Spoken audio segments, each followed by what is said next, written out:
projects. In this video, we are going to explain about the project, which is feature engineering and machine learning framework for DDoS attack detection in the standardized Internet of Things. Introduction of the project. The Internet of Things is a transformative technology that envisions a connected world where devices equipped with sensing, actuating, computing, and communication capabilities seamlessly interact. This connectivity has given rise to the modern applications such as smart cities, smart transportation, and smart healthcare, with the total number of interconnected smart devices projected to reach 125 million by 2030. The exponential growth of IoT is attributed to the widespread adoption of the internet, declining costs and sizes of the sensor technology, cheap internet connections, the integration of sensors into devices, the mobile revolution, and the development of numerous companies creating essential IoT applications and software. As IoT establishes itself across various domains, concerning regarding security and privacy are escalating. The resource constraints, self-organizing nature, and the openness of IoT networks makes them susceptible to both intrinsic and extrinsic attacks, necessitating robust security measures. One of the most critical security challenges highlighted is the vulnerability of IoT networks to the distributed denial of service attacks, which can severely impact the availability of resources. Traditional defense mechanisms, including cryptographic algorithms, that may prove inadequate, necessitating the exploration of more advanced solutions. The project aims to secure IoT networks from the DDoS attacks by implementing machine learning based intrusion detection system. To overcome the lack of authentic IoT datasets, a novel dataset which is IoT CIDDS simulating IoT networks and exploring DDoS attacks is created. This dataset forms the foundation for the project's focus on feature engineering and ML based DDoS detection. Objective of the project. The goal is to create a robust framework that integrates feature engineering methods with the machine learning algorithms. This framework is designed to identify and mitigate DDoS attacks with an IoT CI DDS dataset, providing an effective defense mechanism for IoT networks. The objective is to enhance IoT CI DDS dataset by potentially adding more relevant data and conducting a comprehensive statistical analysis. Analyzing probability distributions and feature correlations aims to uncover inherent patterns and relationships within the data, offering insights for subsequent modeling. The goal is to suggest a machine learning model tailored for detecting DDoS attacks in IoT networks. Subsequently, the model's performance will be assessed using metrics such as accuracy, precision, recall, and F1 score. The objective is to enhance the efficiency of the intrusion detection system by optimizing the number of features used in machine learning model. Feature reduction aims to streamline the model, potentially improving its computational efficiency without compromising detection accuracy.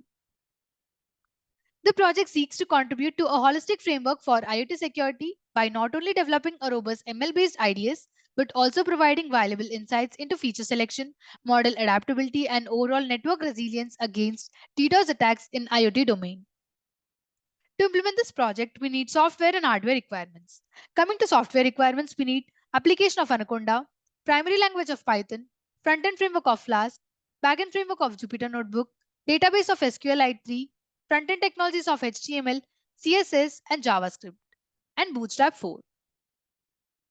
Hardware requirements are operating system of Windows, processor of i5 and above, RAM of 8 GB and above, and hard disk of 25 GB and above. To implement this project, we have designed various steps in the flow of work. The first step is importing the packages. This step involves importing necessary Python packages and libraries that are required for the project. We imported pandas for data manipulation, NumPy for numerical operations, Matplotlib and Seaborn for data visualization, scikit-learn for machine learning, and Flask for web development. Exploring the dataset. The CIDDS IoT dataset is loaded and explored to understand its structure, features, and statistical properties. This step is crucial for gaining insights into the data before proceeding with the further analysis. Data processing. Here we have sub-steps. Creating a pandas data frame, which is converting the dataset into pandas data frame for easier manipulation than analysis. Dropping unwanted columns. Removing any columns deemed unnecessary for the analysis or those that do not contribute to the predictive model. The next one is visualization using Seaborn and Matplotlib. Employing Seaborn and Matplotlib to create visualizations that provide a better understanding of the dataset's characteristics such as distributions, correlations, and trends. Label encoding using label encoder. Converting categorical data into numerical format through label encoding. This step is essential for machine learning models that require numerical input. Appending selected features to X and target column to Y. Preparing the dataset by separating features as X and the target variable as Y. This is a common practice in machine learning for model preparation. Splitting the data into train and test. Dividing the dataset into training and testing sets. The training set is used to train the machine learning model while the testing set is reserved for evaluating its performance. Building the model. This step involves building the model structure. Here we define the architecture and the parameters of the model. Training the model. After model building, we train the machine learning model using training dataset. The model learns patterns and relationships within the data to make predictions. Flask framework with SQLite for sign up and sign in. Implementing a web application using Flask framework and SQLite for user authentication. This allows users to sign up and sign in, providing a platform for interacting with the model. User gives input as feature values. User input feature values through the front end of the web application. These values serve as the input for the model prediction. The given input is pre-processed for prediction, pre-processing the user input to align it with the format that is expected by the trained machine learning model. This ensures compatibility and accurate predictions. Trained model is used for prediction, employing the trained machine learning model to predict the outcome based on the pre-processed user input. Final outcome is displayed to front end, displaying the final prediction outcome on the front end of the web application, providing users with the result of machine learning model.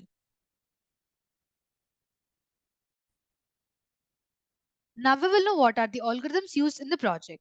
The first algorithm is decision tree. It is a tree-like model that represents decisions and their possible consequences.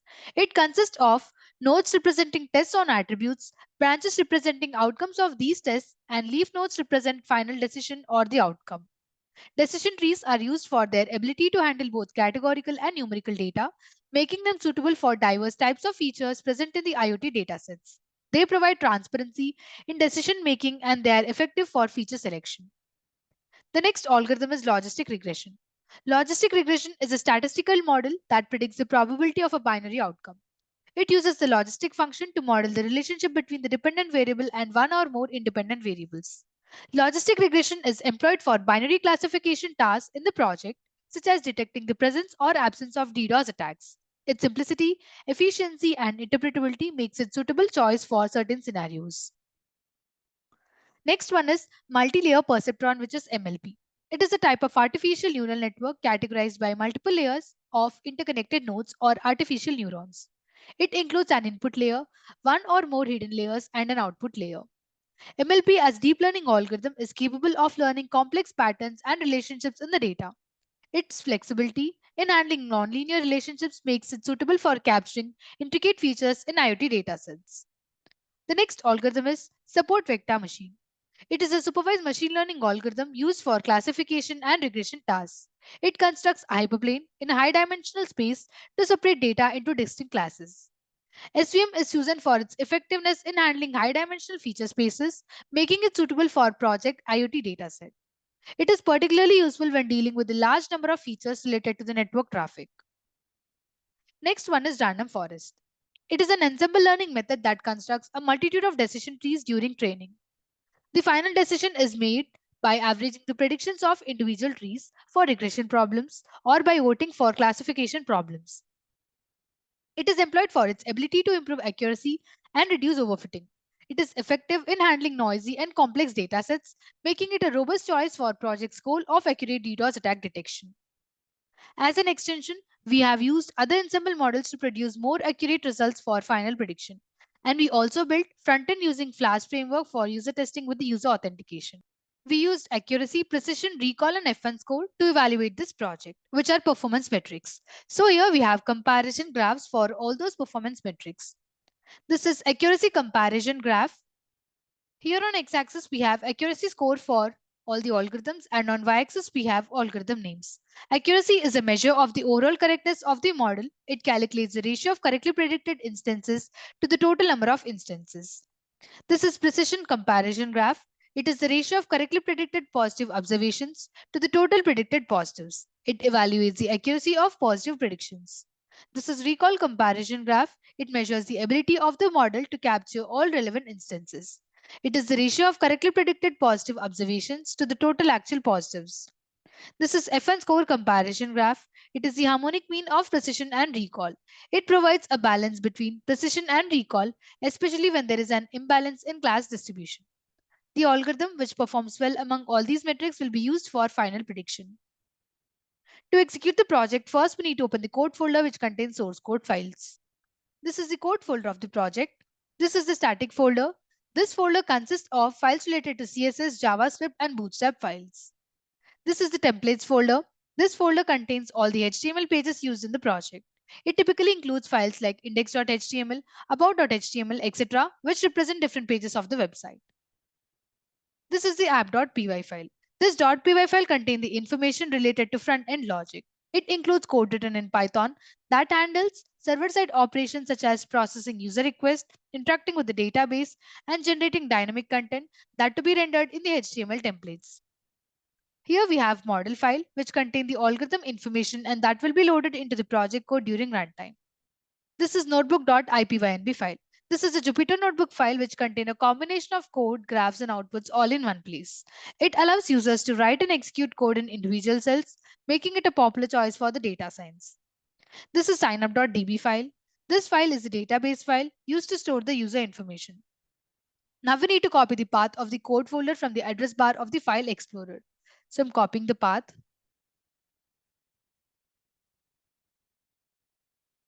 Now we need to open the Anaconda prompt. Using the cd command followed by the space, we need to paste the copied path and then click on enter. Here we can see that current directory is changed to the code folder's path. Here we need to type the command python space app.py and now click on enter. This will compile app.py file and execute the Python script and perform a runtime check for any syntax errors or logical issues. After running app.py file, Flask framework will host the application locally at the default address, which is the localhost and the port unless configured differently. So here we have localhost and this is the port. Now we need to copy this local link provided by the framework and paste it in any web browser. So I'm copying the link. Now we need to open the Google Chrome because I prefer the Google Chrome. Here we need to paste the link and click on enter. This is the web page of the project which is displayed in the browser. And this web page is built by using the Flask framework. Here we can see a sign up link. First we need to click on that and enter all the sign up details if you are signing up newly. I have already signed up and have an account in it, so we'll directly sign in. For that we need to click on the sign in link. Here we need to provide our credentials which are the username and the password. So I'm giving my username and the password and now we will click on sign in. We have signed in successfully and we are redirected to page, which is prediction page. Here we can see the parameters which are need to be entered. Based on the given parameters, we will get the prediction whether attack is detected or not. Prior entering the parameters, first we will understand them. So here the first parameter is duration. It is the time duration of a network connection or communication, typically measured in seconds. It represents the period between start and end of a particular network activity. Here we have proto, which is short of protocol. It indicates the network protocol used for communication. Common values include TCP, which is Transmission Control Protocol, UDP, which is User Datagram Protocol, and ICMP, which is Internet Control Message Protocol. Here we have packets. It is the number of individual data packets transmitted during a network connection. Each packet contains a portion of the data being sent. Here we have bytes. It is the total volume of the data transmitted in bytes during a network connection. It represents the overall size of the information exchanged. Here we have flows. It is the number of distinct communications or the sessions between two network entities. Each flow represents a unique connection or the interaction. Here we have TCP URG. TCP URG indicates the presence of urgent data in TCP packet. Here we have TCP ACK. This indicates acknowledgement field is significant. Here we have TCP PSH. It suggests to push the buffer data to receiving the application. Here we have TCP RST, it is used to reset a connection. Here we have TCP SYN, it is used to initiate a connection. Here we have TCP FIN, it indicates the sender's desire to terminate the connection. Here we have TOS, which is type of service. It is a field in the IP header that provides information about the priority and handling of the packet. It helps in specifying the quality of service for the packet during its transmission through the network. Now we understood all the parameters, so we will enter them. Here, the duration value is 1, proto value is 0, packets is 0, bytes are 120, flows are 0, TCP urge is 1, TCP ACK is 0, TCP PSH is 0, TCP RST is 0, TCP SYN is 1, TCP FIN is 0, and TOS is 0. Now we will click on predict. Based on the given parameters, here we got the prediction as there is no attack detected and it is normal.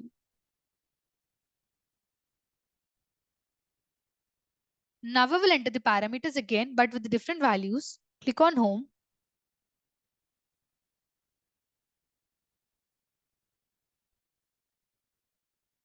I entered all the parameters. Now we will click on predict. Here we got the prediction as there is an attack detected. In this way, if we enter the given parameters to the system, based on the given parameters, we will get the prediction as whether attack is detected or not. Now click on sign out.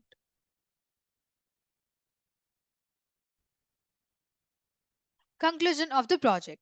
The successful implementation of the ML-based ideas is crucial for enhancing the security of IoT networks, preventing and mitigating potential distributed denial of service attacks. This is particularly significant as IoT devices become more integrated into daily life and critical infrastructure.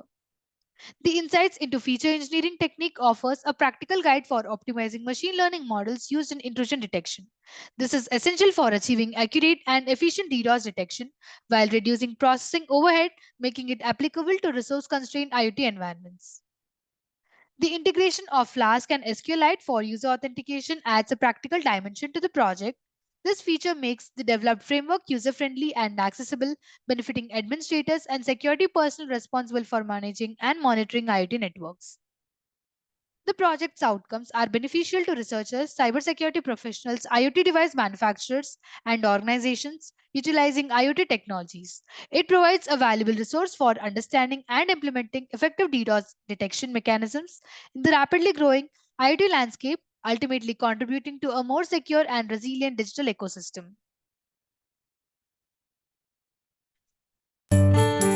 Thank you for watching video. For more projects, please visit our website www.trueprojects.in. For updates on latest project videos, please visit True Projects YouTube channel and subscribe.